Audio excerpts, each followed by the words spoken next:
Nel momento in cui le mie palle erano a 1 centimetro dal toccare terra, per fortuna è arrivata la notizia che tutti aspettavamo. Tranne Pernat probabilmente, dato che dichiarò che si sarebbe ritirato se Marquez fosse andato in Gresini. E invece eccoci qua, follettini e follettine. Marquez è a tutti gli effetti un ducatista. Cosa comporta questo? Come cambieranno gli equilibri? E dopo il 2024 andrà veramente in KTM? Mentre parte la sigla, come al solito, avrete giusto il tempo di iscrivervi al canale col tasto qui sotto se non lo siete già. Bisogna arrivare all'ECMA al 500.000. Dai ragazzi, sigla!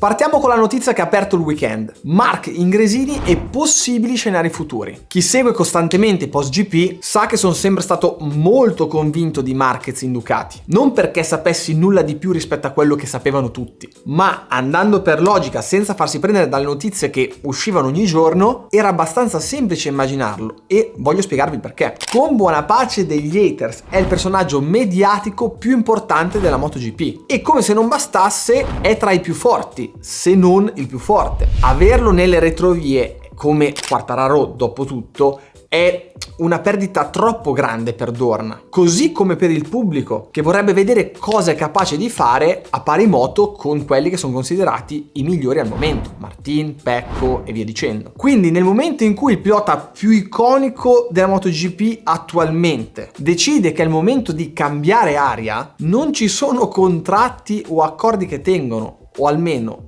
a oggi, anche perché per una casa è controproducente tenere un pilota che rimane lì controvoglia. C'era quella piccola percentuale di non riuscita che l'avevo quantificata in un 20%, perché se ti dicono ti imbavagliamo il fratello, lo facciamo sparire o hai una penale da pagare da 40 milioni di euro, insomma ci pensi due volte. Mi raccomando, è ironia, prima, io lo dico prima che poi ecco. Ma a parte quello, uno come Marquez a 30 e passa anni non poteva permettersi un altro anno di purgatorio su una Honda in questo stato. Bene, questo è quello che sanno tutti. Adesso vi sgancio la bomba che dovete segnarvi e tirare fuori l'anno prossimo, come è stato con Pecco, come è stato forse quest'anno con Martin, ci siamo capiti. Io non sono così sicuro che Marquez nel 2025 andrà in KTM, perché l'astio che c'è stato verso di lui da parte di Ducati, che è comprensibile, dato che, come è ovvio che sia, può alterare gli equilibri. Esempio stupido, prime 3 gare, questo con la moto di Gresini dell'anno prima vince tutte e 3 le gare, cioè la situazione si fa un po' complicata. In ogni caso, quell'astio che dicevamo prima molto presto potrebbe trasformarsi in amore da parte di Ducati. Come dicevamo poc'anzi, mettiamo che Marquez nel 2024 con una moto clienti dell'anno prima dimostri di essere da mondiale. Non vedo nessun tipo di motivo per il quale non possa essere trattenuto dalla casa di Borgo Panigale o addirittura promosso su una moto ufficiale. Vorrebbe dire avere in un colpo solo il pilota più forte e mediatico sulla moto migliore e levarlo alla concorrenza. E il terzo punto è quello più importante. Tradotto, altri parecchi anni di dominio già in tasca. Riassumendo, Marquez in Ducati anche nel 2025. Segnate, appuntate, mettetelo nel cassetto e lo ritiriamo fuori alla quarta-quinta gara del 2024. Chiusa questa telenovela, andiamo avanti con il weekend. Prove libere, sembravano delle speciali della Dakar. Sabbia e sporco incredibile e puntuali come il panettone a Natale o come i cugini dei quali non ti ricordi assolutamente il nome. Ecco le Aprilia che spuntano con il poco grip, velocissime in queste condizioni. Da segnalare anche un Marini veramente in palla, dove ci sono queste condizioni e soprattutto quelle piste dove non si gira tanto, è veramente veloce ad arrivare a una sorta di limite. Le varie scivolate che ci sono state le evito perché sono sempre gli stessi e ormai non fanno più notizia. Qualifiche, Marini si conferma, le Aprilia appena si gomma un po' di più la pista diventano più abbordabili e, signori miei, la lotta per il mondiale diventa un film di orrore, come direbbe il signor Bastianic. Una merda. Pecco fuori dalla Q2, ironia della sorte a causa del suo compagno di squadra, Bastianini. E Martin sesto. Prima della sprint bisogna aprire un attimino una parentesi. Esattamente, adesso ve lo dico, quando? Il 3 settembre, dopo la botta di Barcellona, quando Martin era indietro di 62 punti rispetto a Pecco, il titolo del post GP era e adesso il mondiale è a rischio. E sotto quel post GP subito al via con questi commenti. Tutto molto interessante e condivisibile, titolo a parte. Oppure, ma che dici? Ma che mondiale a rischio con le faccine che ridono? Il tempo è galantuomo, molto spesso, cari miei. Poi, per carità, ognuno è libero di scrivere quello che vuole, ma le analisi che vado a fare, i titoli, quello che scrivo, è frutto, lo dice la parola stessa, di un ragionamento. Se mi mettessi a dire quello che vedo e basta, non sarebbero, penso, dei post GP interessanti.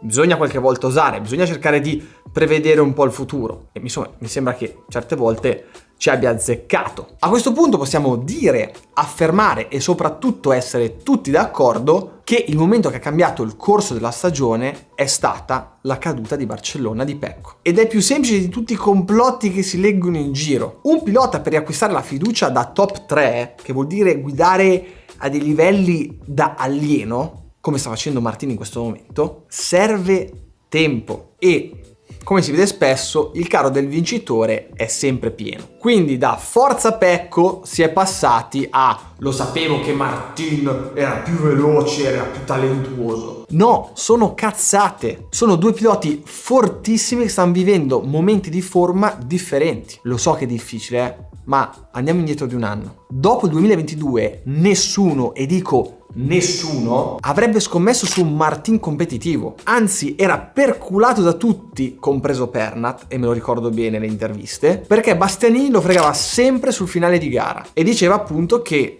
Bastianini era la bestia nera di Martin. Poi cambiano le situazioni, cambiano le convinzioni, cambiano gli stati mentali e siamo esattamente in un altro universo in questo momento. Per stabilire quanto è forte un pilota non bisogna solo guardare ai risultati, ma bisogna analizzare uno spettro molto più ampio di situazioni, di stato mentale, di pacchetto tecnico e a quel punto farsi un'idea sul potenziale possibile del pilota. Per darvi un esempio, due estremi buttati lì così. Se fossi una casa che deve prendere un pilota, io non metterei nemmeno €0,5 su Viñales, ma darei fiducia con una moto ufficiale a Oliveira, pilota che non è mai stato, dal mio punto di vista, mai nelle condizioni di esprimere la sua vera velocità, ma sono opinioni estremamente personali. Passiamo alla sprint race. Con la pista gommata le Aprilia si sono sciolte un po' come il neve al sole e le Ducati sono tornate prepotentemente lì davanti. E soprattutto Martin, che è in una condizione di forma e mentale incredibile. Secondo me, come avevamo già detto,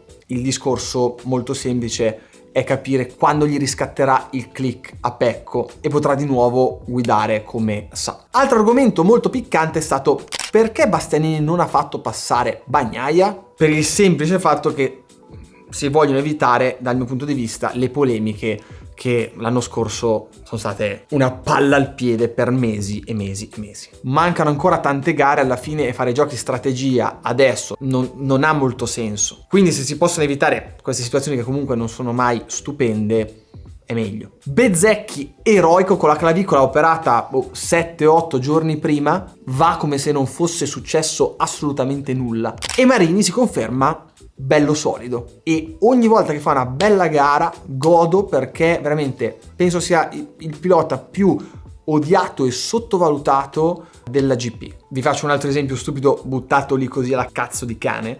Mi mettete Marini e Viñales, se devo scegliere mi scelgo Marini.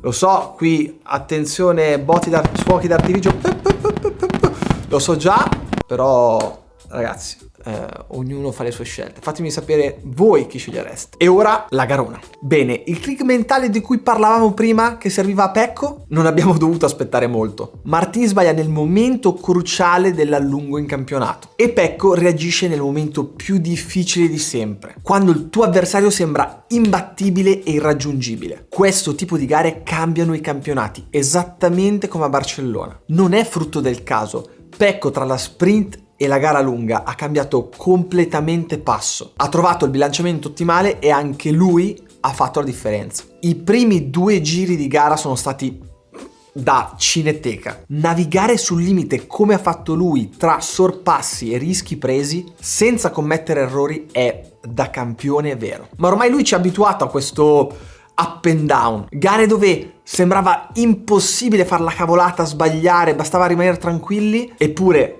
arrivava l'errore. E invece altre situazioni come queste dove sembra che tutto ti giri contro, sembra che sia difficile invertire la rotta, pam, lui è lì e ti dimostra che alla fine il campione c'è. E giusto per farvi capire meglio un po' il discorso, portiamo fuori un dato statistico. Per la prima volta dopo 17 anni, un pilota vince in condizioni di asciutto partendo oltre la quarta fila. Non possiamo assolutamente chiamarla fortuna perché Martin è caduto. Di sicuro la scivolata dell'avversario è un boost mentale incredibile. Non tanto per i punti persi, ma per rendersi conto che l'illusione del Jorge imbattibile del momento non esiste. E adesso sarà un finale di campionato all'ultima staccata e soprattutto, secondo me, con i due piloti molto più vicini nelle prossime gare. Se non fosse successo il patatrack staremmo parlando d'altro, ma il bello delle moto e della MotoGP è proprio questo. Può cambiare tutto da un momento all'altro. Passando agli altri, Quartararo, cazzo, dategli una moto decente. A pensare cosa sta facendo con una moto che in accelerazione si prende come minimo 30 metri ogni volta è